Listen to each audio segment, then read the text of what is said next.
participatory session. Oh, we still have that wonderful feedback. Beautiful. I'll try to keep that to a minimum. First, here's your first assignment. Raise your hand as high as you can. Now raise it a little higher. Raise it a little higher. Is that really as high as you can? Okay, I see some people. Yeah, oh, wow, okay, so let's get off the chairs there. Beautiful, beautiful. Have a seat, thank you. Beautiful. With almost all of our children in class, we ask them to do their best. And yet, when we're asked to do our best, we're not quite capable of that. I ask you to raise it as high as you can, and I say a little higher, and you go, oh yeah, I've got a little more in the tank. We almost always have a little more in the tank. And in most places, that's totally fine. In almost every class your students take in school as they grow, a 95 is an A. In music, 95% of the right notes is an F. It's a lot of wrong notes. That's 1 out of 20 notes out of tune, wrong vowels, wrong rhythms. Terrible, terrible performance. Music demands our best. And today, I'm going to ask for your actual best. Not for as high as I can, but for as high as I can. Okay?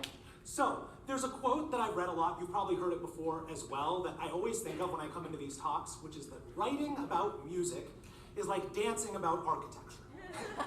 I've known that quote for many years, and when I was researching for this talk, I thought, okay, I'm gonna go back and find where that's from. Really hard to find where that's from. Turns out the oldest I could find was 1918. The original quote was, speaking about music is like singing about economics. And I thought maybe we'll sing about economics today, but I don't want to overinflate your lungs. So instead we'll just attempt to speak about music. But to do that, we'll need to make music. So we will be doing a lot of singing today. I come from a tradition called community singing, where you get large groups of people together, often untrained musicians. This will be the most beautiful, well-trained community sing in my career.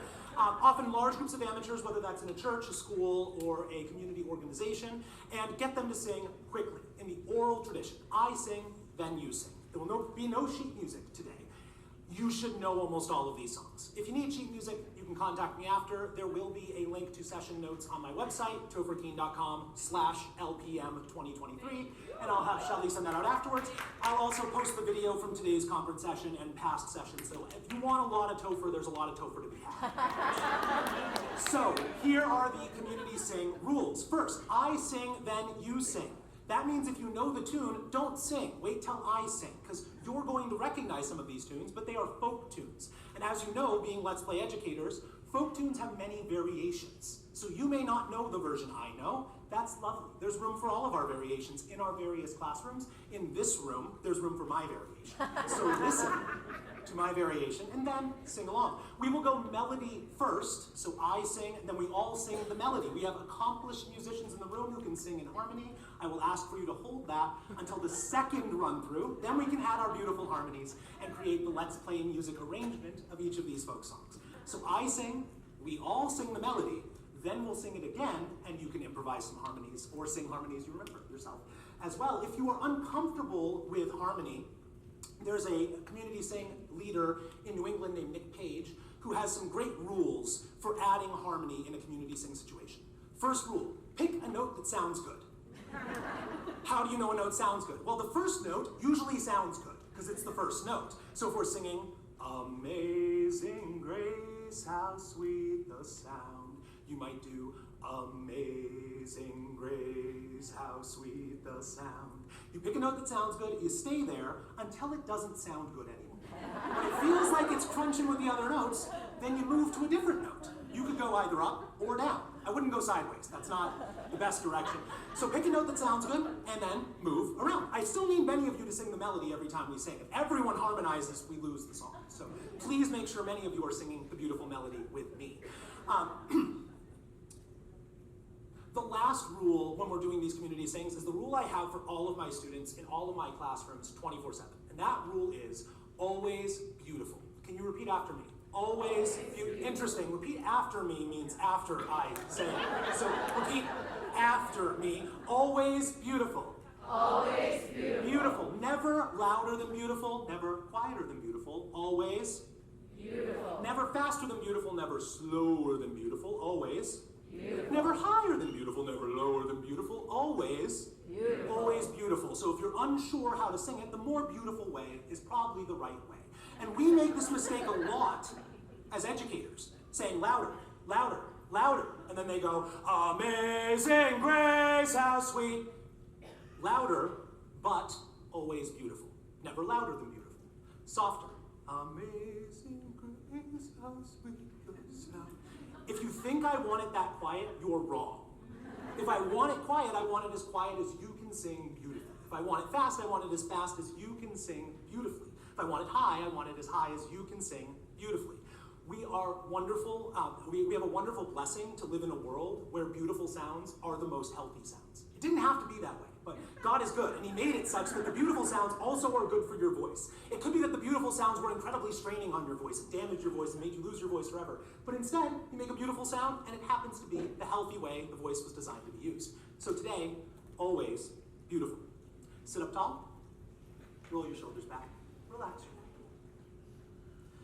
Amazing grace, how sweet the sound that saved a wretch like me. I once was lost, but now am found. Was blind, but now I see. Amazing grace, how sweet the sound that saved a wretch like me. I once was lost, but now am found. Was blind, but now I see. Harmony, if you so choose. Amazing grace, how sweet the sound that saved a wretch like me. I once was lost, but now am found. Was blind, but now I see. Give yourselves a round of applause. That was beautiful.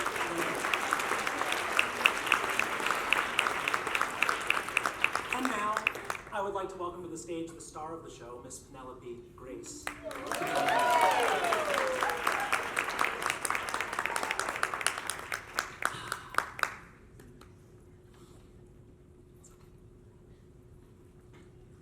Hi, baby. Come here. Hello.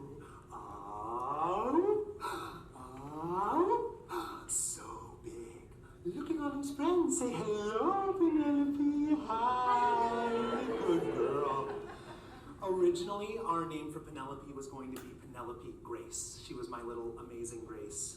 And at our 20-week ultrasound, we found out that she has 2 rare 1% chance heart defects in the same part of the heart. And that leads to a very, very complicated prognosis, and babies her age, when she was born, little teeny babies, have a big struggle with heart surgeries. So it took us a long time. Yeah, you say, Daddy, don't tell them about it. It's okay. It's okay. In addition to that, she had small holes in her heart. Those were not the biggest problems, but they are still problems. So they're called VSDs and ASDs. There may be some heart mamas here in the room as well. It's actually pretty common.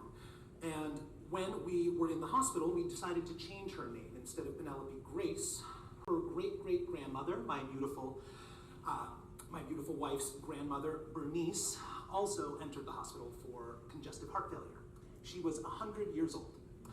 And so we decided to name her Penelope Bernice after the strongest girl we knew, Miss Bernice. So this is little Penelope Bernice. And Bernice is actually now 101 years old and just sang happy birthday to Penelope last month, or earlier this month, for her first birthday. And with all the challenges we faced with Penelope's little heart, we knew that God was watching out for us. And there were a lot of little signs for us that happened.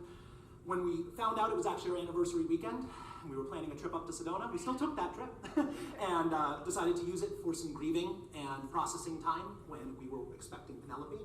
And I still sang at church that Sunday, and the anthem that happened to be selected months in advance was, "Give me thy heart, give me thy heart." And I held back the tears, but it was a clear sign that it was my job and Penelope's job to trust our hearts to him. The first anniversary is the paper anniversary. I don't know how many of you have celebrated that before, but it's a little awkward to, what kind of paper gift do you give to your newly beloved? There were these sculptures I found online, sort of like origami, many sheets of paper that you construct together, and my wife loves cats, so I got her a giant paper sculpture of a cat. And these are so complicated because you glue them together and make a million little folds, and so they give you a little test model to try out first so you don't mess up your big, beautiful model.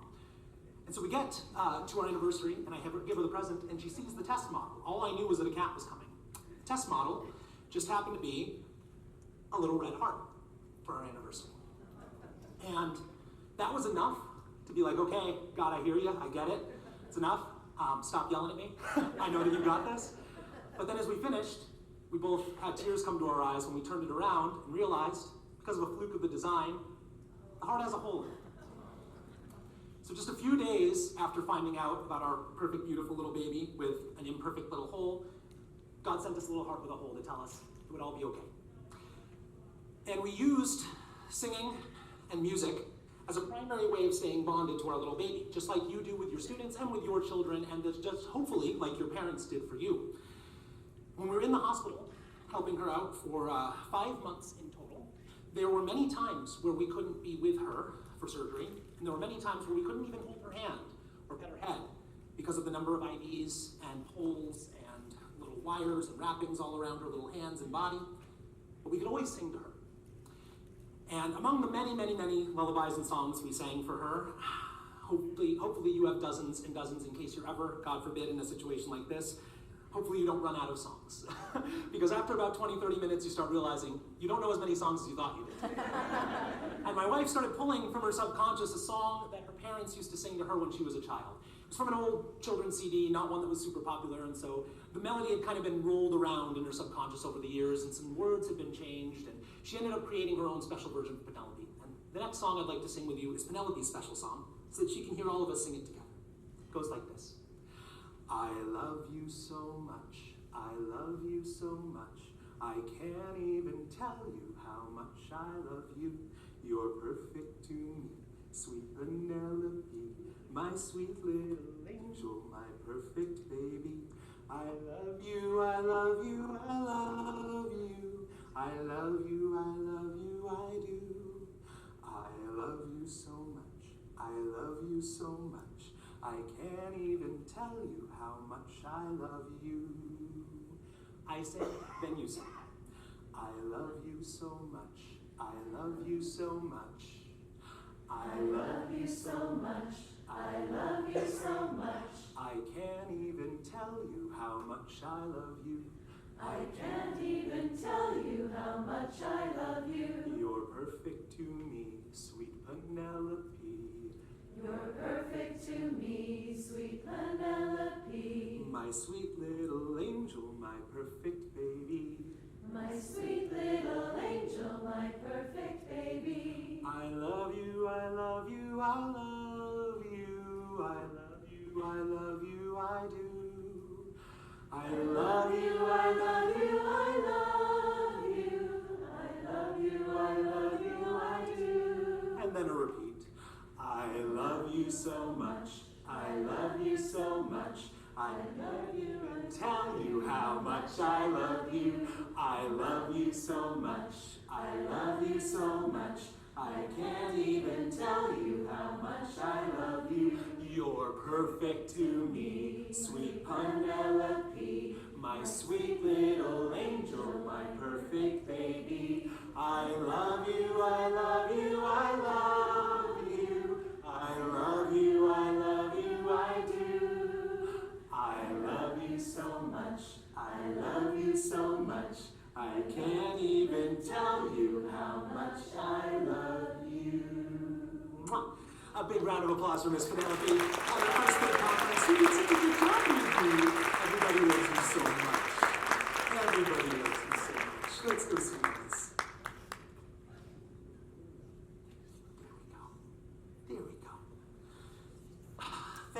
much for that. She has joined me for performances and concerts in utero, but never in the out here in the actual world.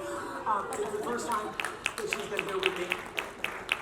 And I wanted her to get a chance to have her first time on stage. I had a little fear that maybe we'd have some spit-ups or diaper problems or anxiety problems, but I had confidence. She's my child. I thought she would love being out here in the crowd and getting to see that much love from you. So I ask you, if you are the praying type, to please tonight add a little prayer for Penelope's heart as she continues to heal. She's doing amazingly well. She was gifted by one more little wink from God, and that is that 10 or 15 years ago, disorders like hers, severe disease in the mitral valve, were more or less uncurable for small children. You had to grow big enough and old enough to get a mechanical valve.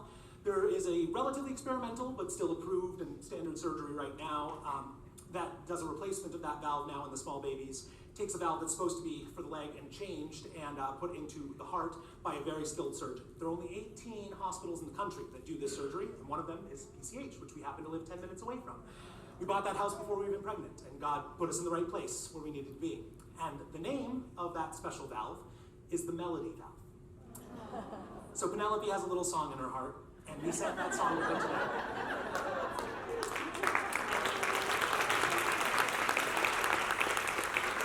And I really appreciate you singing that. I will give you permission to change the name from Penelope if you'd like to sing it to your own children. It's okay to change the name from Penelope.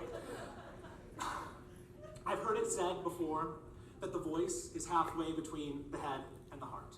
And that's what we're going to do today, is spend a little time talking in the head about philosophy, technique, strategies we can use in the classroom to help improve outcomes for our students, to look at the situation we are in right now, and especially in the last several years, but also historically over the last several decades, that has brought us to today, what we can do today to help improve our students so we can see a bright, beautiful future for them in the future.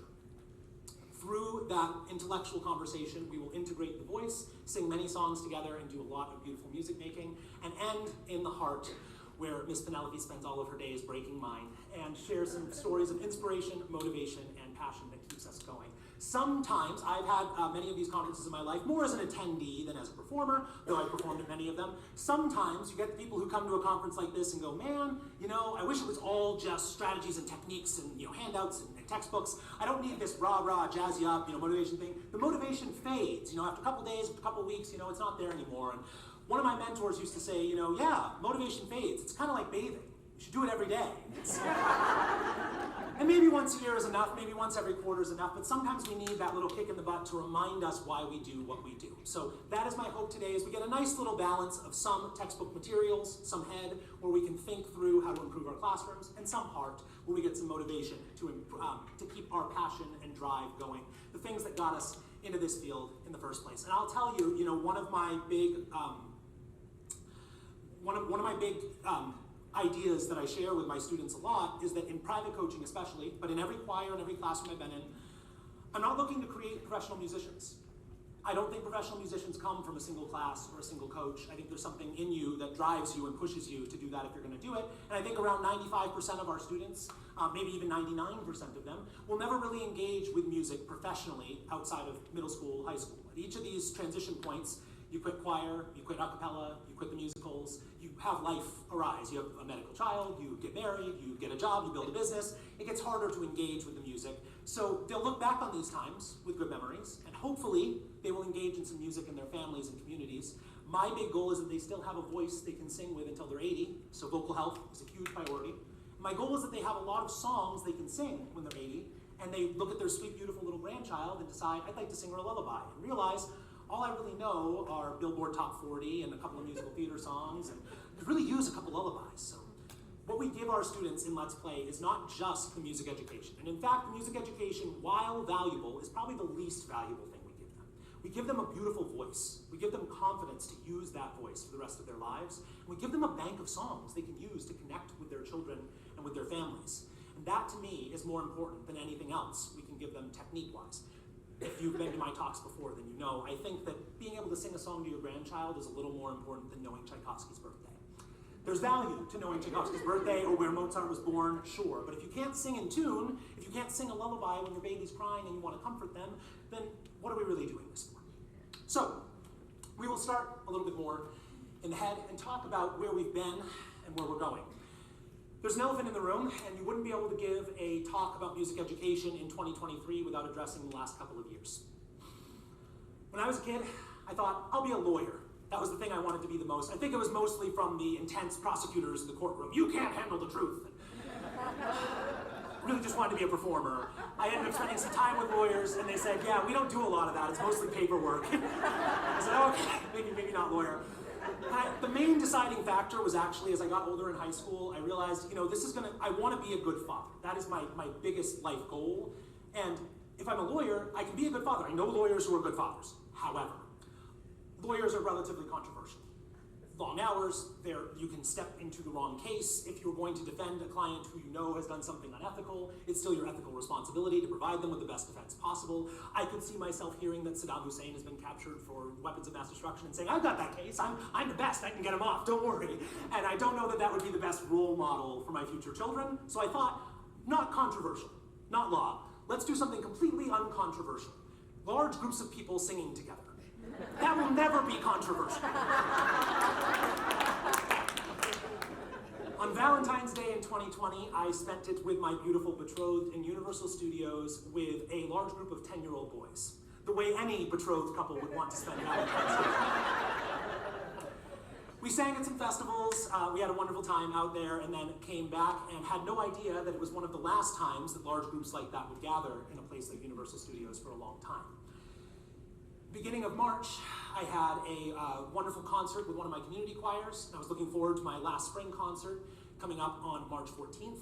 It was the Thursday before the Saturday of the concert. The Thursday was our dress rehearsal. We had a beautiful dress rehearsal, a large group of singers all together. We've been working on incredibly difficult music, including an 8-part a cappella Bulgarian choir piece for my women's choir that was stunning and remarkable. We never got to perform it live, but that dress rehearsal was beautiful. We stood in a circle, we sang together, just for those of us in the room, not for anyone else in the audience, not for a camera. I did have several say afterwards, man, I wish we'd recorded that, but I don't know if the magic would have been there if we recorded it, because the camera and the screen doesn't capture what you feel in the room when you sing together. It's important that we're here together right now, not that we're sitting in our bedrooms on Zoom with pajama bottoms and a nice top. My first job out here in Arizona, I interviewed for from Massachusetts, and I had a dress shirt, tie, everything on top, and then just pajamas on the bottom. Nobody knows. It's fine. But there's something about putting on the nice outfit and driving out to the location and sitting in the room with everyone and feeling the sound vibrate with you. The speakers and the headphones, no matter how good they are, and you can spend tens of thousands of dollars on that audio equipment, no matter how good they are, they do not capture the magic of every frequency in the room when all of our voices come together. So we had that beautiful Thursday night dress rehearsal. And I had heard the rumors, I had seen the TV stories, and I talked to some friends, and I have some friends who were pretty high up. And I brought my parents together and said, parents, we have a concert on Saturday. My intention is to have that concert 100%. There is a small chance that every single school and every single church in the state of Arizona closes their doors in the next 48 hours, in which case we will cancel the concert. And they looked at me and laughed. I don't know if you remember the first 2 weeks of March in 2020, but it kind of came as a little bit of a surprise. The stories had been escalating pretty quickly, but the decision to fully lock down the state and the country was not one that was discussed for weeks and weeks in advance. We had a concert planned 2 days later, and everyone laughed at the idea that it might be canceled. I woke up Friday morning, and by noon, the president had come out and declared a national emergency. The schools, one by one, started closing their doors. The churches canceled their services for that Sunday. I called one of my best friends, who is a virologist who studies coronaviruses specifically. He was very lucky to be doing that and doing his PhD thesis on coronaviruses when 2020 happened. And I was very lucky to have him to call and say, how serious is this? What do I need to do? What sorts of precautions? And he said, we just don't know right now. You got to cancel that concert. So we called the parents. Kids were pretty upset. Some of those kids never sang in a concert again after that day, as far as I know. Many of them decided that if they couldn't be together in person for singing, then they didn't want to sing anymore, and they didn't come back when we came back to in-person rehearsal. Most of them did. Most of them did, and many of them joined us for virtual rehearsals through that process. Most of you in the room, I imagine, have done virtual rehearsals over the last several years. Raise your hand if you have not done a virtual rehearsal once in the last 3 years. That's what I thought. Maybe those who just got their certification last year, perhaps. But most of us have done at least some period of virtual rehearsals for several months, and then maybe some blended rehearsals as well. Those, for me, were actually the worst. It was really wonderful to finally have singers in the room again, spaced out and with whatever precautions we needed, but trying to simultaneously teach to a room of singers and to singers at home through their laptops was incredibly difficult. My wife had the harder job. She was a kindergarten teacher at the time. If you've ever tried to teach kindergarten over individual Skype calls, I know many of you have students of that age. Hopefully you had a parent in the room for many of those classes. She did not. She had a parent once come to her and say, my son is just on YouTube all day when he's on his laptop there. Can you fix that? He's in your house. I have 25 of them on the screen. I cannot stop him from going to YouTube, I'm sorry. So we faced a lot of challenges there. It was wonderful that this technology was here to allow this to happen. I don't know if the lockdowns would have happened if this virus came 25, 30 years ago, because we had the ability for many jobs to transition to a digital platform. Schools weren't ready for that 20, 30 years ago. Could we have just canceled school for multiple years? Maybe not. So I think the technology was an integral part of what happened over the last several years. In some ways, it was a good thing, because I know that Let's Play has moved into a little bit of a digital offering, and maybe that would have happened 5 or 10 years later if it wasn't for this opportunity. We had a chance to reach students who maybe we couldn't have reached otherwise, students who are not close to a high-quality educator, students who don't live where we live. I have students all across the country now who I did previously, but much, much less. And now I have access to students all around the globe, and I don't have to spend as much time on tech support because everyone knows how to use a Zoom meeting. So that was nice. But the music we made was not anywhere near as edifying and fulfilling as the music we make when we're together. And on top of that, there have been some major physical health implications from kids and adults getting much less time outside, getting much less time for exercise, gyms being shut down, parks being shut down, taped over. And the mental health implications have been, frankly, terrifying for me. I've had students who already, teen years are hard enough, who already struggled to communicate with their peers and make friends, and then spent 2 years at home, came back to the first day, thrilled to see friends again, and the teacher goes around the room and says, it's been a while since we've seen each other. Why don't we all get up and introduce ourselves and share what we have been doing for the last couple of years, share an interesting fact about yourself. And I had a girl who came to my studio the day after that happened, and she stood up, and her lips started to quiver, her face turned red, and tears started coming down her face. Without a single word able to come out of her mouth, her teacher said, it's okay, sweetie, you just sit down, you don't have to say anything, it's okay. And those stories are just the drop in the bucket compared to how bad these stories can get. I don't want to get into the deeper, depressing side of this. There are many stories that ripped my heart open over the last several years. But if you are not familiar with the research here, it does show that anxiety, depression, ADHD, other mental health issues have really spiked in the last several years, even all the way up to suicidal thoughts and attempts. Among teenage girls, suicide attempts are up as much as 50%. Which is shocking, and there are completed events like that among children younger than 10 years old. Now, these things happened as isolated incidents in previous years, but it's shocking how it has happened in these last several years, and how in the desire to protect them from the virus, we were not as proactive as we could have been on their mental health, their social development, and their language development. Many speech pathologists are seeing a huge, huge increase of children coming to them because they've lost the ability to mimic mouth shapes from constantly seeing people in masks. There are far-reaching implications that will not be resolved for years or decades. I think we will see this for generations playing out. I think the relationship of the children who were born in this time with their children is going to be different than it would have been if they weren't born through this time. I think the teens who are going through their key social development and starting budding relationships now in the time of this are going to face repercussions that we won't see down the line for generations. But it is not without hope. There are many things we can do to help those students. Ignoring how awful much of the last several years has been for music education in general and for our students will not help us. We have to embrace what we're walking into, and that the situation, which was not great 4 or 5 years ago, I don't know if you remember 2018, 2019, seems so fond now to imagine the time before, and everything was perfect, it was sunshine and rainbows. No, there was plenty of ADHD and depression and distraction among the students and disengagement from the parents, and there were lots of problems. But we felt like maybe there was some progress being made. Much of that progress has been lost in the last several years. This is actually one of the reasons why America lags behind in some of our standardized testing, because many other countries around the world have smaller breaks throughout the year. We have one big break in the summer, which I love. I am not advocating against a summer vacation. However, the data shows the students lose about 6 months of education over the course of that summer vacation, and then you spend the first couple months back trying to recover what you lost from the previous year. Many of those students were not particularly engaged. And many of those districts set a policy that all students pass, and we're not going to grade assignments anymore, because because the pressures of the lockdowns are just too high, which I understand, and you don't need to add the pressure of failing your class and being held behind on top of that, but just because a kid sat on Zoom school from 7th grade through 10th grade doesn't mean they're an 11th grader now. Many of them have seen that pullback. It's really bad in academics. It might be just as bad or worse in music, because many of the times we couldn't hear our own singers through those virtual calls. We had to have them on mute so that there wasn't a cacophony of sound with everyone singing back together. We had to hope and trust that they were singing in tune and singing with a beautiful floaty head voice and singing with all the things we show them. Many of you probably had students return to class after the brief break for virtual instruction, worse singers than they were when they left, which is shocking because they still were receiving virtual instruction. You'd think they would continue to improve. It wasn't even enough to maintain, let alone improve on what they had before. So we're in a unique opportunity to reset and to say, are we going to shape a different future for them? We have a chance to change our established procedures and our environment of our classrooms, the way we teach our students, and the relationship we have with our students and our parents, because so much has changed in the last several years. This is a chance for us to set a bright and beautiful future for them. And if we don't, then it only gets worse from here.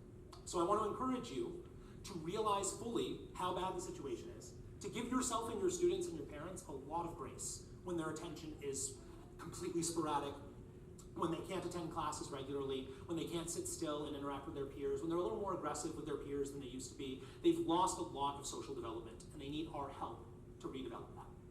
Music is a really beautiful thing that can help with that for a couple of reasons. Music, when we sing together, helps us open up and bond with each other. But also, music demands attention in a way that many other art forms don't. If you look at a beautiful sculpture or a beautiful painting, or even look at the nice pattern on these walls here in this gorgeous hotel, you can observe it all at once. And you can be distracted for a little bit and then come back and you haven't missed anything. It's still there for you to observe in its totality in any one moment. With music, it moves through space and time in a way that other art forms don't. Now, there are other art forms like this, dance, comedy, drama. These art forms unfold over time, but music especially enraptures our attention. It is the movement of sound through space and time. So we have to stay focused. If we get distracted, we miss a part of it, and we no longer understand the symphony. We understand the chunks of the symphony that we listen to, but not the full symphony. And that attention span is getting smaller and smaller as time goes on. You may notice that most recording artists these days are releasing singles. And sometimes they release an album. It's not an album, it's a collection of singles. It's not meant to be listened to as one cohesive story from start to finish over the course of an hour. Who sits down and listens to one album from start to finish for a full hour anymore in 2023? We listen to collections of singles. We listen to Shuffle on Spotify. We listen to our own individualized playlists of individual songs. But we miss that cohesive story told by a long-form piece of art. We get it in film and in television, but you'll notice as well that those media have become much more aggressive in their pacing and much more flashy and intense. If you look back to some of the shows you used to watch as a child and some of the shows that are marketed to our children today, there's quite a contrast in the style. And that is because our attention span is not what it used to be. To sit and listen to a story is much more difficult. To sing a song all the way from start to finish is much more difficult. And music demands that of them in a way other classrooms don't. If you're sitting in a large classroom full of math students or science students, you can zone out and look at the walls a little bit here or there, and no one's going to notice. But if you're sitting in a Let's Play music class and you zone out for more than 20 seconds, you've missed the next activity. You've missed the next song. Everybody's playing their glockenspiel and you're sitting around maybe sucking on a lollipop. So music demands a lot more of that. We have an opportunity to help students with these challenges they face.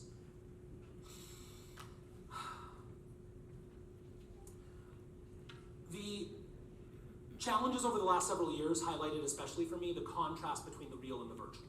And the virtual allows us to reach a lot of people. It allows us to reach people at different times. There may be some who wish they could be here today, but due to location or cost or timing, were not able to be with us. They'll be able to share this talk from the videos that we're recording right now, and that's a wonderful thing. But there is still something you miss when you're not in the room together. Music in particular is not the same thing virtually and digitally as it is acoustically. This piano is lovely. It makes a very nice sound. It's a pretty sound. It is not the same as a Steinway Grand. You lose something in the vibration of the wood, in the space of the body. You lose something from the acoustic instrument when you move to a digital instrument. And that's true when you record an acoustic instrument as well. When you hear my voice through speakers or through headphones, you are not hearing the full richness of that voice. And you know this for sure because you've heard your voice on a recording or on a voicemail before and gone, that's not my voice. Now there's a couple reasons for that. It's not just the distortion in the microphones, although there's something to be said for that. It certainly is not the full richness of your voice. Mainly that's because of two things. One is bone conduction. If you've ever been underwater and clacked rocks, you can hear them in the water even though there's no air there. Whatever medium is between your ears and the sound is going to vibrate, and that will vibrate into your body. When you sing, you actually are not purely hearing the sound of your voice coming from the air off the walls back to your ears. You're also hearing the vibration of your bones inside your skull. And you may not know this, but the bones of your skull are not in anyone else's body. They're only in yours. So you're the only one who hears those sounds. There's another muscle inside the ear, and even my littlest children know this. Parents love to see little children saying big science words. So one that your children may know is diaphragm. You say, how do we breathe? And they say, diaphragm. And to most students, what the word diaphragm means is a fancy science word that makes my voice teacher stop asking what breathing is. You know what the diaphragm is, a flat floor that helps us expand our lungs and moves our guts out of the way, which is why we breathe with our belly, to make room for our diaphragm, to make room for our lungs, to support a healthy, beautiful sound. There's another interesting anatomical piece of your mechanics that the students might like to know about, and that is called the stapedius. Can you say stapedius? Stapedius is just like if you've ever played a large drum, a conga or a timpani, and put your hand on the drum head and then played. It dampens the sound dramatically. The stapedius sits on your eardrum and dampens the sound, so that if you make a loud sound, I'm a relatively loud singer. If I sing, Amazing Grace, how sweet the sound, my ear's about this far away from my mouth. If your ear was this far away from my mouth, and I sang, Amazing Grace, how sweet, I might get slapped in the face. But it doesn't hurt my ears, because your stapedius, actually a millisecond before your vocal cords start vibrating, dampens your ears to protect them from the sound of your own voice. So, when you say to your students, if you're talking, you can't hear me, that is literally anatomically true. The second your vocal cords, a microsecond before, if you even think about talking, your ears clamp down. Stapedius. So, when I'm trying to talk and my students start whispering, some little kid will turn to them and poke them and say, stapedius. It's a useful thing to know. You literally cannot hear yourself while you sing. This is why when you listen back to a recording, you go, oh, that sounds a little bit different. Because your ears are dampened. You can obviously hear yourself. You can still hear, but nowhere near as clearly as if you record yourself and play it back. But beyond all of those challenges, there is something lost, even in the most high-quality microphones and the most high-quality speakers. And there's a little science and math behind that I want to share with you, because this is something for me that has really reinforced my belief that there are objective standards of beauty and that there is objective truth, and in fact becomes almost a theological thing for me that's reinforced my faith. And I know these are controversial things to say, that there are some sounds that are prettier than other sounds. This was not controversial 10, 15, 40, 50, 200 years ago. There were very clearly sounds that were better than other sounds. If we were to sing, our low singers, ah, our medium singers, ah,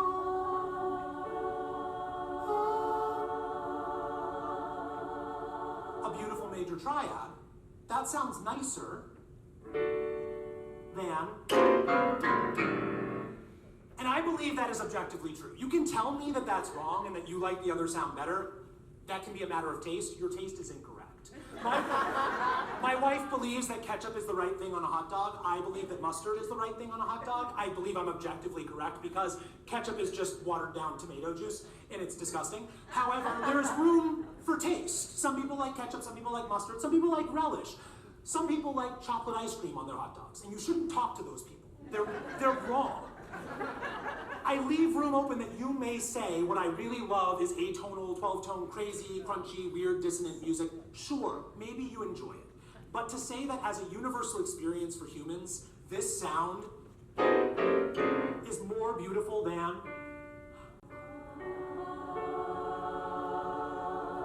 I just don't believe it. I just don't believe it. I believe it in the same way that if you scooped out some of your trash can and put it on top of chocolate ice cream and a hot dog and squirted mustard on top and then said, yummy. I don't know. My baby's actually taught me that a lot, because sometimes you have a beautiful little pouch of guava and blueberries and bananas and you squirt it in, she goes, yummy. And then yesterday we had beef and lentils and in a cold pouch of mushed up, yummy. And she looks at me and, yummy, Dad?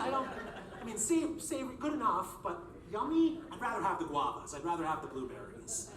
So there's a reason mathematically why that is true. And so we're going to spend a little time talking about acoustics and science, and so if some of you need to tune out, this is a speech, you can tune out. We're not singing a symphony. So it's okay to disregard me for 2 or 3 minutes if the science talk gets too big, but I really find this very valuable, and so I hope that you will give me an indulgence of 2 or 3 minutes.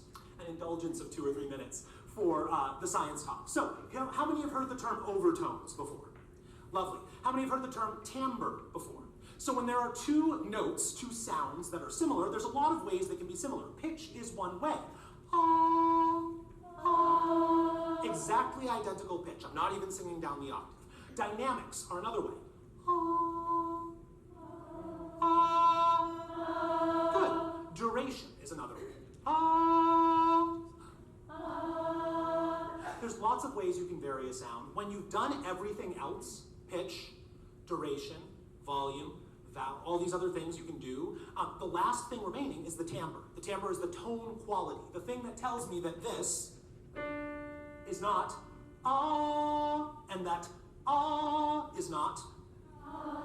One of them is a large room of several hundred wonderful female singers, and one is a single, married, but a single 34-year-old man with beard singing in the same octave. They're the same pitch, they're the same duration. In some ways, an untrained ear may not notice the difference, but there is a discernible difference, and that is the timbre, and the timbre is contained in the overtones, not the fundamental pitch that you are producing. This goes all the way back to Pythagoras and the ancient Greeks. You may remember Pythagoras from his famous formula around the triangles, but he was also a music theory guy, and he found that if you took one long string and plucked it, it vibrated at a certain rate and produced a sound.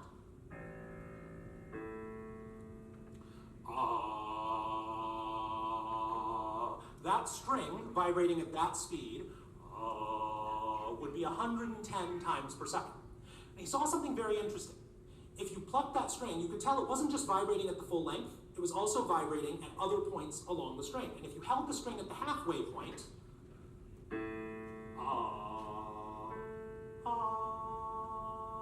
you got a note that sounded almost identical to that note. They sounded almost exactly the same. And if you did the physics and the math behind this and mapped out the sine wave of what you were seeing, you would see one is a very large, slow wave moving 110 times per second,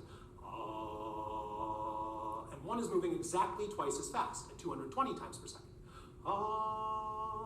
So every 2 bumps, they line up perfectly, which is why they sound nice to the ear. They overlap each other. And if you're just a little bit off,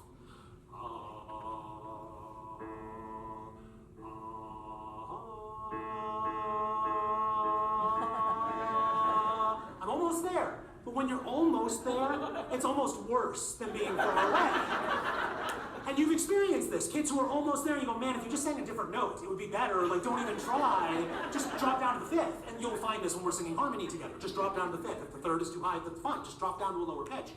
The mathematical reason for that is that instead of matching up perfectly every 2, it's just a little bit off. So now it matches up every 473 bumps, which is a lot worse for your brain. Your brain doesn't like 1 to 473. It likes 1 to 2. 1 to 2 is nice. So when the string vibrates, it vibrates at the full length. 110,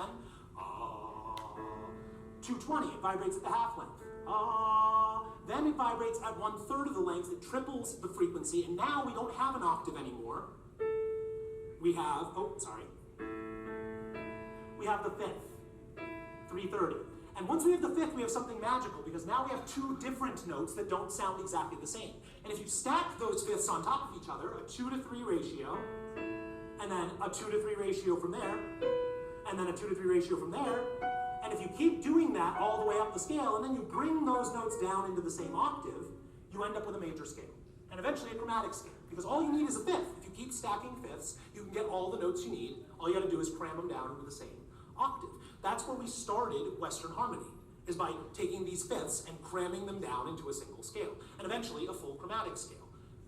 But if you go a little bit further than that, you have your fundamental tone, 110, you double that for the first overtone, you get an octave, you triple it, you get the 5th, you quadruple it, well, you know, we are all Let's Play teachers here. I think we can do enough math to figure out that 4 is just 2 2s, right? So that would be an octave from the 2. So we have an A, a 5th to the E, and then another A, because 4 is double of 2.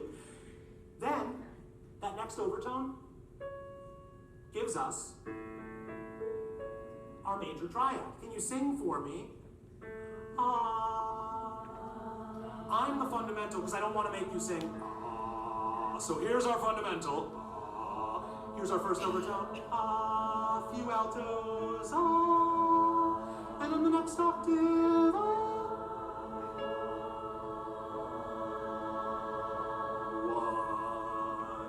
One to two to three to four to five. Those frequencies are very pleasing to the human ear because our ear hears those overtones matching up and says, oh, 1 to 2, 2 to 3, 3 to 4, simple fractions. I like those. When our ear hears it's 17 to 242 to 503 to, our brain doesn't like the complex math. Now you can learn to like that. You can be trained to like that. Your culture can be built around sounds like that. But the natural sound that is pleasing to the human ear is the simple frequencies. And my hypothesis, I've not actually been able to prove this, but my hypothesis is that minor sounds sad because all of those tones underneath the bass, the fifth, and the octave contain the overtones of the major triad. So instead of just hearing that minor third, your ear is picking out the overtones of the major third while the minor third is still in the chord. So instead of a beautiful minor chord, we're getting that little crunch of the overtone against it. Now that's just a hypothesis, I can't prove that, but it does explain to me why most people seem to feel that minor sounds sad and major sounds happy. I don't like subjective things like that in music where we just say, well, I know a lot of voice teachers who give my students instructions like this of, imagine a pink cloud floating out of your head as you sing that note. Okay, so more head voice or more chest voice? What do you, oh, just feel the spirit of the cheetah exiting your throat as you sing. So faster, right? That's what you want. More diaphragm activation, is that what we're going for? I'm very mechanical when I sing, but I think those things have truth to them. When you say minor sounds sad and major sounds happy, it's like, it does. So why? Well, there's a math explanation underneath that. You can't hear yourself as well when you sing. Well, why? There's an anatomical explanation underneath that.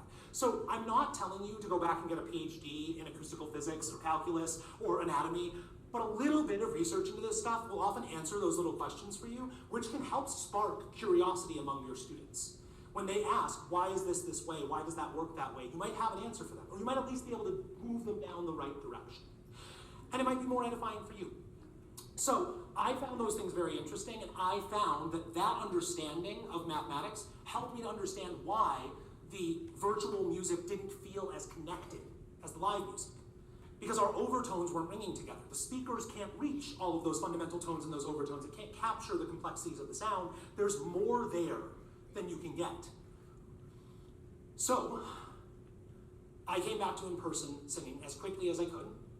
All of my teaching is with local students is mostly in person now, though I have many students who've decided for various reasons that they feel a desire to continue over virtual. That works really well when you're learning knowledge, when you're getting information, when you're working on worksheets, when you're plunking notes for a song. When you get to a place where you need to perform, eventually you need to get out to a karaoke bar or go to church or go to school and sing with some other people. I've had some students who've really struggled with pitch matching over the years, and I've helped some people around the country. If you meet somebody who's a clinical case who cannot match pitch, please send them my way. I would love to help them. But sometimes, at the end of the day, it's, hey, you gotta get together with some like bass player or a trumpet player or trombone. You gotta feel the vibration in the room. Because there's only so much you can do intellectually with that screen and those speakers. You need to feel the power of the music in the room. It captures you in a way that the virtual music doesn't. So I'm so glad to hear, having talked to Shelley, that our focus as Let's Play teachers is on the in-person. We want virtual to be an option for those who we can't reach otherwise, but we want to prioritize our in-person instruction. And we want to bring our parents as well into that musical circle with our children. Because the more they sing with us, the more they'll see why their children are learning what they're learning. They'll see the power of what their children are learning, and they'll be able to help their children learn more as well. Before all of this started to happen, there were still lots of challenges with attention with students. This is not new among our students. We need to understand how to help them focus and bring their attention. To put a little cap on the section of discussing the beauty and objective truth of music, there's a song that I learned with one of my wonderful choirs called Music Alone Shall Live. You might have heard it before. It goes like this. All things shall perish from under the sky. Music alone shall live. Music alone shall live. Music alone shall live, never to die. I sing, then you sing. All things shall perish from under the sky. All things shall perish from under the sky. Music alone shall live, music alone shall live, music alone shall live, never to die. Music alone shall live, music alone shall live, music alone shall live, never to all things shall perish, all things shall perish from under the sky. Music alone shall live, music alone shall live, music alone shall live, never to die. Please stand.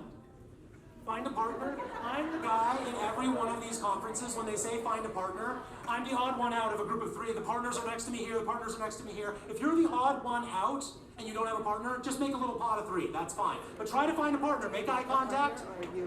I'll stick on the camera, yeah. 3, 2, No problem. 1. We're going to work on those beautiful overtones. Listen. Thank you. We're going to work on those beautiful overtones. What changes a vowel shape is the overtones. That is what the difference between ah, e, o. The difference is in the overtones that are highlighted there. One of the reasons the oo vowel is one of the easiest to sing in tune and in a floaty head voice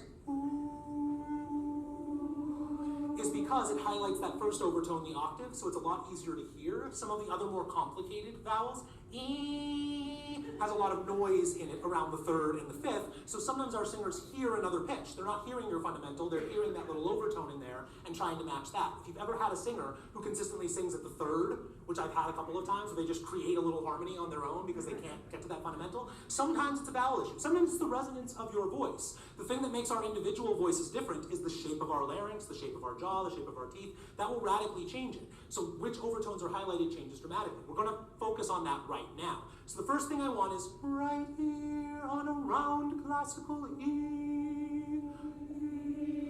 Beautiful. Now face your partner. Watch their mouth. Watch their cheeks. You might start laughing. That's okay. Try to control yourself. Try to mirror them perfectly and fit your sound into their sound.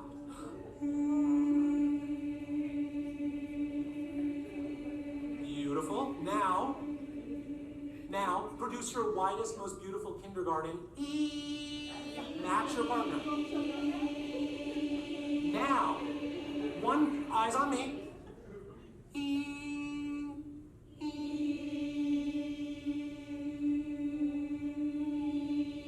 One partner, pick E. One partner, pick E. You've got 3 seconds to decide. 3, 2, 1. Different vowels. E. Do you hear the clash in the room? We're still in tune. We're still in tune. Our fundamental pitch is the same, but our overtones are clashing. So it sounds out of tune, even though it's not out of tune. It's just a vowel problem. If we can help focus in our students' attention on unified vowels and unified shapes, we often fix pitch problems. Pitch problems are not always pitch problems. Sometimes they're tone problems. Watch your partner. Match their vowel shape and fit to their sound. All things shall perish from under the sky. Ready? All things shall perish from under. Fit your space. Music alone shall live. Music alone shall live. Music alone shall live. Never to die. Never to die. Eyes on me. Eyes on me.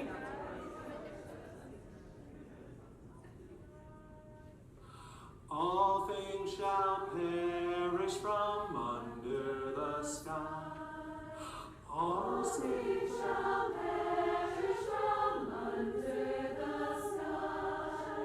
All things shall perish from under the sky.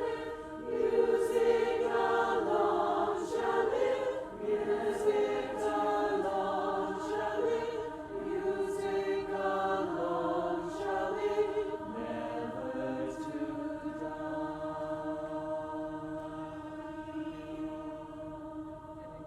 Beautiful, beautiful, beautiful. Wonderful job. Have a seat. Thank you so much.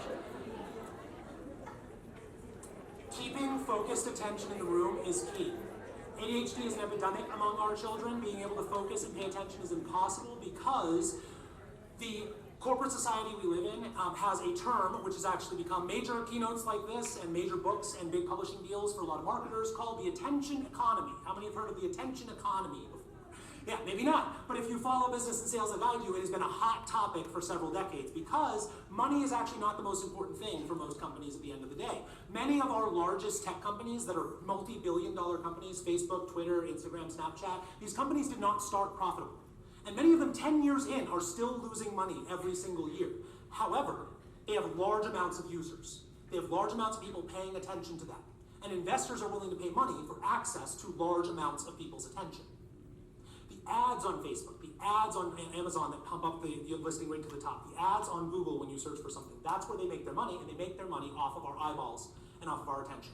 They've been spending decades trying to hack the human brain and figure out how to get as much of our attention as possible, and they talk to the people who make the children's shows. They all know the same people. They all know the same strategies. They use all of our senses for a 360-degree assault on our attention. And our children are far less prepared for it than we are. But we fall susceptible to it just as much as they do. Sight is the obvious one. There are billboards down the street advertising different companies, some that are highly inappropriate to children, and I will need to black out the windows for Penelope as we're driving down the street eventually. There are flashing lights on TV and on your phone constantly. In fact, they're even talking about projecting advertisements into the night sky and blocking our view of the stars so you can drink more Coca-Cola.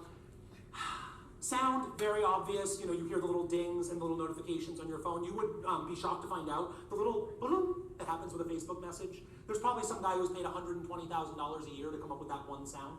These sound engineers work very, very hard to make sure those sounds are unobtrusive, but draw your attention in a certain way. You've probably heard the story of Pavlov's dog, right?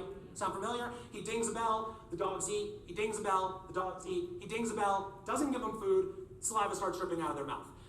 Anyone with a cat and a can opener could have told Pavlov you didn't need to spend 5 years to figure this out. Anyone with a baby and cracking open the jar of our favorite food can also tell you, like, certain sounds mean certain things. There's a reason why when we have to take our dog to their doctors, we say the V-E-T, because he knows that sound, vet, means a place I don't want to go, and he freaks out and starts hiding. The sounds trigger things very dramatically for us. So we build this into the Let's Play curriculum. There are moments of transition between activities that have sounds associated with them. Any place where that's missing in your curriculum, any place at the start, the end, or in between activities where you could insert a particular tone, just a little, anything simple, a simple tonal pattern, a different instrument, a different sound from your voice, something like that will draw their attention. I learned a really good trick from Cesar Millan, the dog whisperer, working with children. Often they hear shh, shh, shh. And I'll tell you, when you were talking and I wanted to talk, if I went shh, you wouldn't shut up. Because what shh means is some adult wants me to stop talking, but it doesn't really matter. Because they've had that happen most of their life. How often do you hear someone go shh, and then it doesn't get quiet? Very frequently. Shh doesn't mean quiet. So instead, he goes TSS. And for most children, they've never heard that sound before. So it shocks them. It draws their attention. They go, oh, what does that mean? And it draws them right down. Now, in a more pleasant way, you could just sing a beautiful tone and expect them to come to unison with you. And if you're the last one left talking while everyone else is singing the beautiful ooh, then you're kind of left out to dry. Sight and sound are the obvious ones. But the other senses are being assaulted by people who want our attention as well. Touch, if any of you have an iPhone, older phones had buttons on them. You might remember this. They also had headphone jacks. But the buttons in particular is what I want to talk about. Buttons feel good to click. People like clicking buttons. In fact, many of my baby toys for my baby have little buttons on them. They don't do anything, but she just likes to click them. When they transitioned away from the buttons, they designed what was called a haptic feedback engine, which is just fancy words for a little vibration inside the phone. So when you touch your phone, if you have a newer iPhone, when you touch your phone, it kind of feels like you're pressing a button. Hundreds of thousands of dollars to research a perfect device that would vibrate and trick your finger into thinking that it's pressing a button. Why do you do that? Why can't you just tap it? Well, because people didn't like the phones that they just tapped. They paid less attention to them. That feeling of clicking the button keeps you using the phone longer, and they want your attention. So they're willing to invest hundreds of thousands of hours, millions of dollars in designing technology to trick your brain into thinking a little buzzer is a button. There are things in your classroom that you may not think are a very big deal, but the texture can be extremely bothersome to your students. It can distract them and pull their attention away. If you do an inventory of your classroom and check out, how does the rug feel? Could I put down a mat that would be a little bit more soothing, a little less chaotic? Can I give them a fidgeter or some device that they could play with that has some nubbins, some little silicone nubs that they could play with that would help redirect their attention, something satisfying to keep their hands occupied? I was the kid who was doodling and looking out the window in class. They would say, "Christopher, pay attention." I was paying attention. It's just that I'm so overwhelmed by what I see and what I hear from the teachers, being overwhelmed by my senses, that I needed something to pull me away and help me focus. So we're very good about that among most of us as educators these days, but it is something we can inventory in our classroom and be more aware of. The other two senses are a little more controversial, but taste marketers, I think all of us know that food tastes a lot more addictive now than it used to. In fact, several companies, their slogans are, "Once you pop, you can't. Bet you can't eat just." They're telling you, we're making it addictive. Here are the drugs, enjoy them. And we say, "Thank you very much. I appreciate it, I would like more." I'm not encouraging you to incorporate taste into your classroom. However, if you ask for permission from the parents, if the kids have particular tastes they really like, if they have a little snack or a treat with them for when they do a really good job, it certainly is a good little reward. It is the way you train dogs and cats, to give them a little treat whenever they've done the trick. It certainly wouldn't hurt with your children if they're facing a really big challenge. Many of you may have had that experience of the kid who is completely distracted, off the walls, and mom hands him a snack and he is able to focus for just a few minutes. So it doesn't hurt to be aware of what we can use in our classroom as a tool. The last one's the most interesting. Scent goes directly to the amygdala and the hippocampus, the centers of memory and emotion. You may have had the experience of smelling, fresh baking cookies and being transported back to 5 years old and grandma's baking cookies for you on Christmas Day. It's because all the other senses go through the thinking part of the brain. Scent doesn't. It goes straight into the emotional and memory part of the brain. So there are actually companies called scent marketing companies, and almost no one knows this. But these companies have existed for many, many years. And if you walk into particular high-class brands, you will notice, if you pay attention to it, that there is a subtle scent associated with that brand. And every single store would have a scent associated with it. Now, I'm not telling you to add a bunch of essential oils to your classroom. However, A, it should at least smell clean. And you may not be aware of the scents that are there. I'll tell you, I spend my day teaching singers, teaching actors, teaching students. I have a lot of young men who come into my home studio to teach, and my pregnant wife is very, very concerned with the amount of body spray that these young men are using these days. And I barely notice it as a man. But she will come through and she'll be like, "Oh, Sean was here again."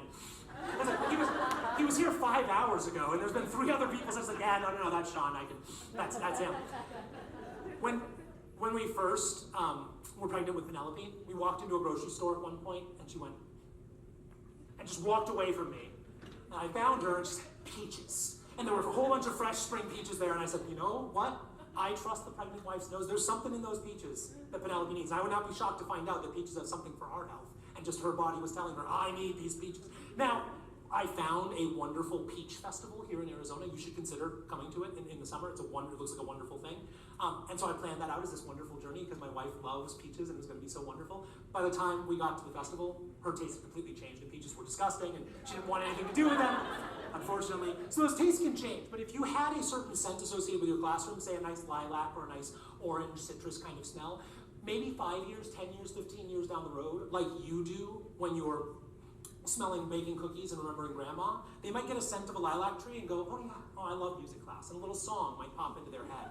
There was an interesting case study with an ice cream company at the bottom of an escalator in a mall, and they wanted to get more ice cream sales. And they didn't want to use vanilla or chocolate as their primary scent because it would be too obvious. You'd walk by and you'd be like, "Oh, I'm just smelling the ice cream." So instead, what the scent marketing company did was they put the scent of of sugar cookies at the top of the escalator. So you're walking through the top of the escalator and you're not thinking, "I smell sugar cookies," because smell doesn't go to the thinking part of the brain. Smell goes to the memory part of the brain. You go, "Sugar cookies. I remember sugar cookies. I love a delicious sugar cookie right now." And you get to the bottom of the escalator and go, "Oh, ice cream. That'll do." And then you walk in, and they saw massive skyrocketing in their sales. So I say all this to say, it's not just your students' fault. It's not something just going on with their brains and their hormones. All of that is true too. But the companies are actively assaulting them from all 5 of their senses. So we can benevolently work with them and do an inventory of our classroom from all 5 senses to figure out, is there something here drawing their attention away? Is there something here that could focus their attention back to us? So I want to challenge you to go back to your classroom tonight, tomorrow, next week, and get down at a child's level, right at eye level. Feel the floor that they feel, touch the objects that they touch, smell the smells that they smell, look around the room. Is there light shining in from the window that's glinting on the glass and pulling their attention away? Is there the sound of the AC kicking on halfway through the class and you could just turn it off for that hour of class? Is there a dog barking down the street that you could call your neighbor and bribe him to kick cats? Is there a subtle scent in the room? Is there something you could do from all 5 senses, a small intervention, to make the classroom a little bit less distracting and a little bit more focusing? That would make a huge difference. We don't like the small, simple interventions. We like the big, radical, transformative changes. Most of you have been teaching here for at least several years, if not several decades. If there were big interventions left to radically transform your teaching, you would have done them by now. You're here. Now, the people at home who never go to the conferences, who never take the workshops, who never do the trainings, those people, maybe they have some big changes left to make. But you're here, you go to the trainings, you read the books, you watch the videos, you care about your curriculum. If there was some magical, radical, transformative thing that would completely change your teaching, you know what it was by now. What I see from teachers in workshops like this is more frequently someone who comes to the dentist and says, hey, I've heard about this acai berry powder that you can rub on your gums and it like improves your dental health. Can you give me a prescription for that? They say, okay. Do you floss? And you go, yeah, I floss like once a week or once a month or so. Okay, do you brush? Oh, well, I mean, I brushed when I was a kid, but I'm really good at that. I know all about that, so like I don't have to do that anymore. If you brushed your teeth every day, it would make a bigger difference than anything else in your dental health. Literally, I mean, root canals, everything else, those things matter too. Oral surgeries matter if you're in bad oral health, but brushing your teeth every day will do more than anything else. And you say, really, brushing my teeth every day, does it really matter? Well, if you're not doing it, yes, it really, really matters. And there are some things we just need to do every day. You need to drink water every day, you need to go to the bathroom every day, you need to brush your teeth every day, you need to shower at least every other day. But if you're not doing those simple things, it's easy to forget. You say, I've been sleeping since I was a little baby. I'm really good at sleeping. I mean, thousands of hours of sleep. It can't be that I'm not sleeping enough. I've been sleeping my whole life. No, if you slept 4 hours last night, that's actually your biggest problem. If you've been brushing your whole life and you just didn't brush the last 2 weeks, that's probably your biggest problem. If there are things you were doing in your classroom when you started teaching that were very simple, just tidying up a little bit more, paying attention to the colors of the posters and the pictures on the walls, paying attention to the scent and the smell around the room, but other small interventions, a little tone before they sing. I found a lot of teachers who will just start singing. I've never actually done this, but I had a colleague who used to do this when he was in a restaurant and he heard people coming around with the cake for happy birthday.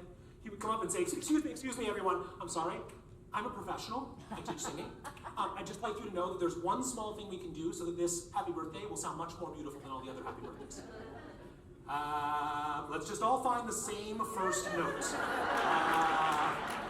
Happy birthday. And it does make a radical difference because the reason why so many of those happy birthdays sound awful is not just that no one in that room can sing, it's that they haven't agreed on a key. And sometimes by the end, they end up agreeing on a key, but in the beginning, they don't. And if you just took that little moment, maybe your kids are singing out of tune because you haven't established the key all that well. Maybe you could take a moment to play that major triad, to play that first note. It seems so simple. Of course I play the first note every time. Well, tape your next 3 classes and see how many times you expect them to sing without a first note. You'd be surprised. It still happens to me all of the time. I work with public speaking students all the time, and they sit there and count their ums and ahs. And they say, Topher, I still had 4 ums in the last speech that I did. It was an hour long. Of course you had 4 ums. I've had 4 ums in the last 3 paragraphs. These simple things keep happening, but you can constantly come back and work on them. So I want to encourage you that no matter what I've shared today, most likely the biggest single intervention you can have in your classroom is to remember the things you used to do that were very small and simple that maybe have fallen to the wayside in favor of fancier, bigger, more complex interventions. Can we go back to something small and simple?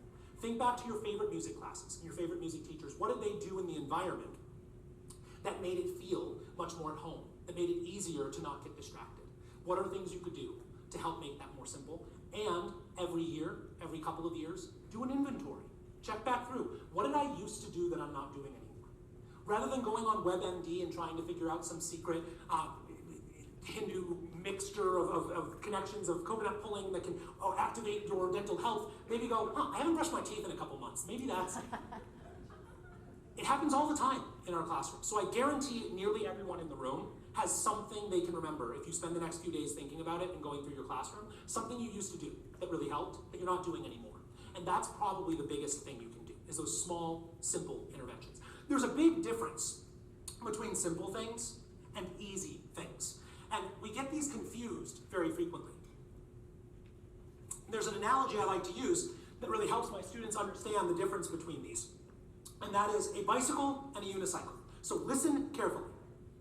A bicycle, is it more or less complex than a unicycle? Which is the simpler device, a bicycle or a unicycle? Unicycle is the simpler device. It has less wheels, it doesn't have handlebars, it doesn't have brakes. It's a much simpler device. Which is easier to ride? The bicycle. So simple things are not necessarily easy things. What's very interesting is to extend that out into the analogy of a car. Is a car more or less complex than a unicycle and a bicycle? Definitely more. Is it more or less easy to drive a car than ride a bicycle? Easier for some. More difficult as a mechanical operation, because most children learn to ride a bike and not drive a car, and most adults can drive a car, but not all adults can ride a bicycle. That's because the environment is set up to support car riding. Every adult in America is expected to get their license and be able to drive, and most cities are built around cars and driving. If you lived in Europe, many of their cities are built around bicycling and walking, and many, many, many adults do not drive a car. Many move here from the UK, from Spain, from Italy, and realize, oh no, I need to get a driver's license. I don't know how to drive a car. I'm 45 and I've never driven a car in my life. The environment has been structured such that the expectations are there for us to engage with car driving. If we can create a culture, a family, a classroom, where the environment is structured such that singing is the expected thing, then we can get all of our students to sing together consistently. Even though singing is a complex and difficult skill, even though singing and practicing after class is a difficult thing to get our students to do, if each one of our students went home to a mom and a dad like you and me, who loved music and who made music nearly every day, it would be much easier to practice. It's not that hard to practice your scales when your brother's playing the bass and your dad's playing the drums and mom is playing the saxophone. It's pretty easy because this is just something we all do together. It's something we used to do together before recording technology came out. If you wanted music in the home, you made it. And nowadays, most of our students are the only musician in their homes. So, if we can offer discounts and special days for siblings to come in, if we can offer special classes for our parents and our parents alone to get them to sing more comfortably with their students, if we can encourage our parents to make more music actively with them, we can really help our students to improve. But there's only so much we can do in the present. The real goal is the future. Because our children are our future. And our children are future parents and grandparents and aunts and uncles. And if they sing, and if they see the value of music, and if they have enough songs in their heart that they have learned deeply and intimately, then they won't need Let's Play music classes. They'll choose to go to them because they loved them when they were children, and they'll want to come back. But soon, in the next couple decades, we're going to see Let's Play students whose parents went through Let's Play as well. And those parents are going to be incredible assets in your classroom, because they can teach the whole class from scratch. In fact, they might be better than some of the educators, because many of you as educators have not had as many classes as your students have had going through multiple years of Let's Play music.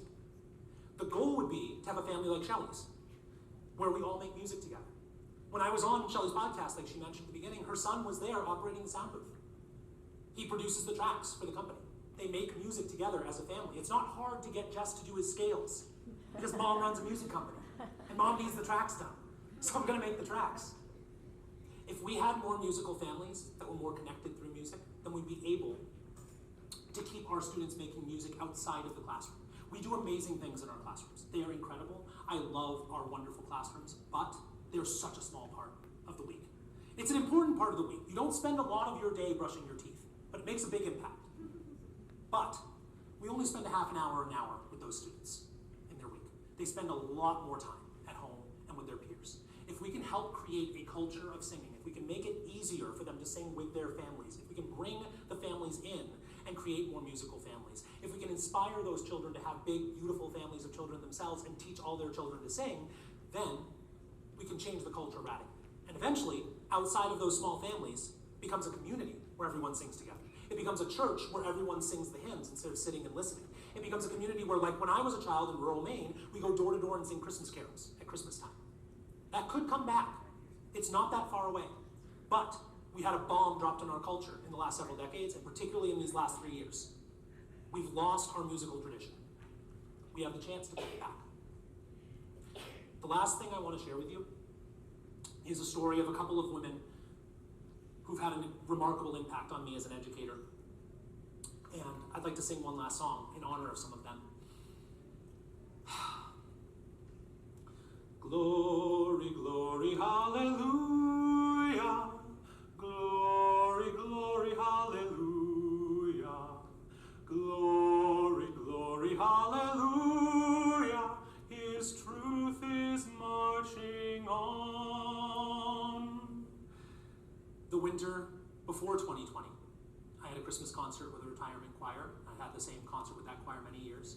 There was a beloved singer in that choir who had been a rock of that community for decades.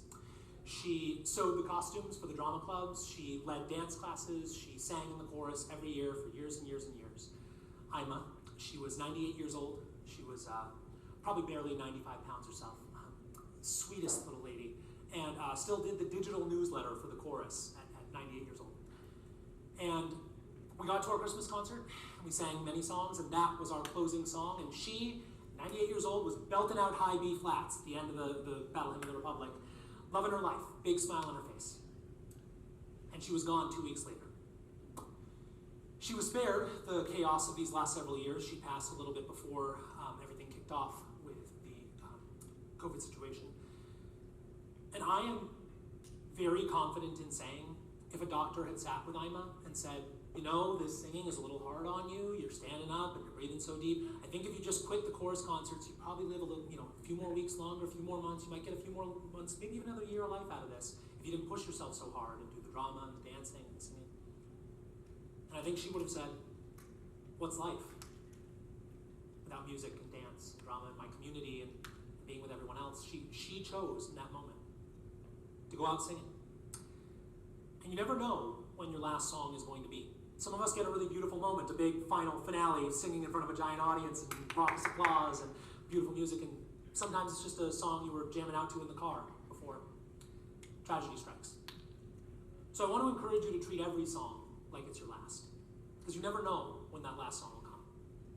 I hope that the world, when we finish our work as music educators, be filled with a lot more Imas, a lot more people all the way into their 90s still singing with their community, but at minimum, if they're not out in public, if they can be singing with their little babies, their little grandkids. Like Penelope's namesake, Miss Bernice, who 3 weeks ago was singing Happy Birthday. Thanks to the joys of virtual technology, she's in Chicago in a hospital. She would not be able to see or sing to her little baby if it wasn't for the technology. So we have to remain grateful for these changes that have faced us, because it gives us something that we couldn't have otherwise. Bernice at 101 got to sing Happy Birthday to her little great-grandbaby. There was one other woman in this pairing of women who came to me at the end of an event like this. I was singing, the community sang at a beautiful church. We sang a bunch of gorgeous hymns and spirituals. They had a great time, and everyone wanted to come up and shake my hand after, and if you would like to do that, I'm welcome. I'm happy to do that. And she said, young man, that was so much fun. I just wanted to tell you, this is the first time I've sung in front of anybody in about 50 years. I said, you have to tell me your story. And we stepped aside and she said, when I was in 5th grade, we were getting ready for the school choir concert. We're standing backstage in my little red dress. And just as I was about to go out, the teacher looked at me and said, honey, just mouth the words.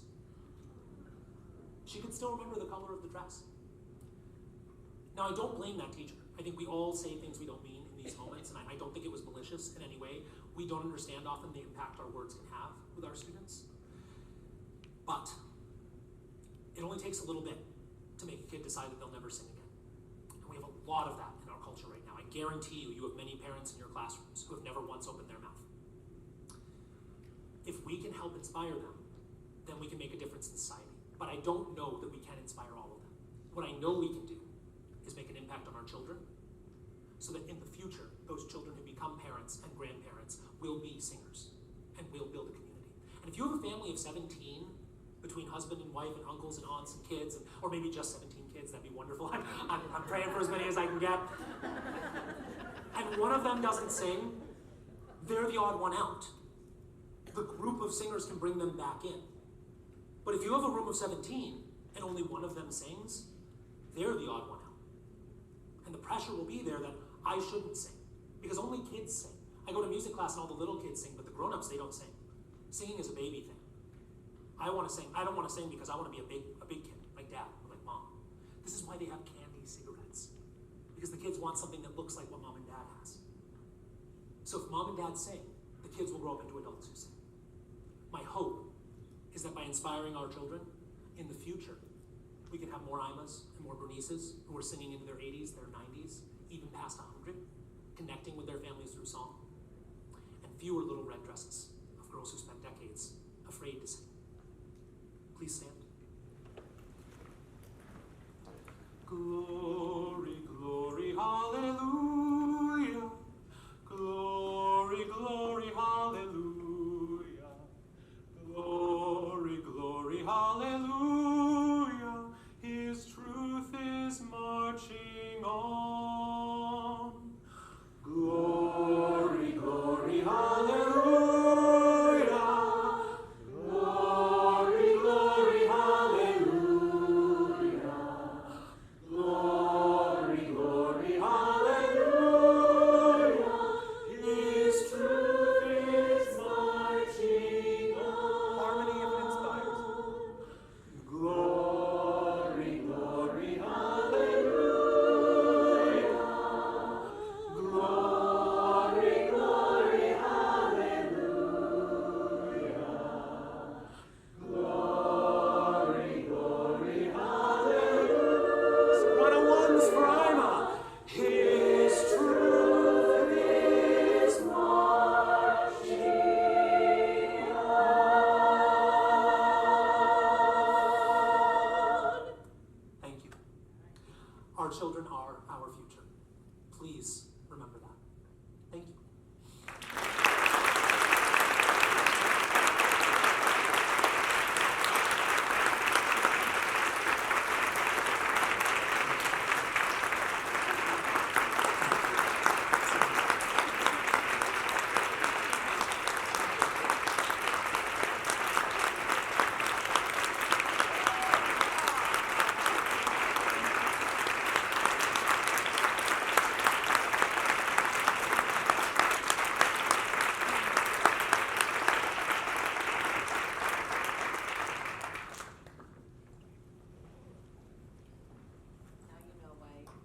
Now you know why we needed to have Topher come back. And with a family. Isn't that exciting? I can't remember what we gave him last year. Thank you. I don't either.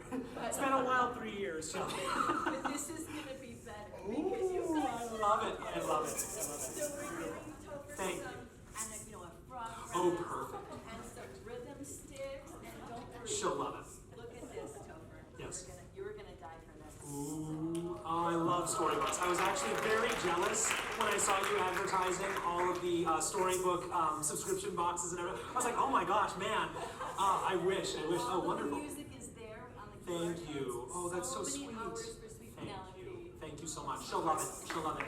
And she'll be in the sound meeting class soon.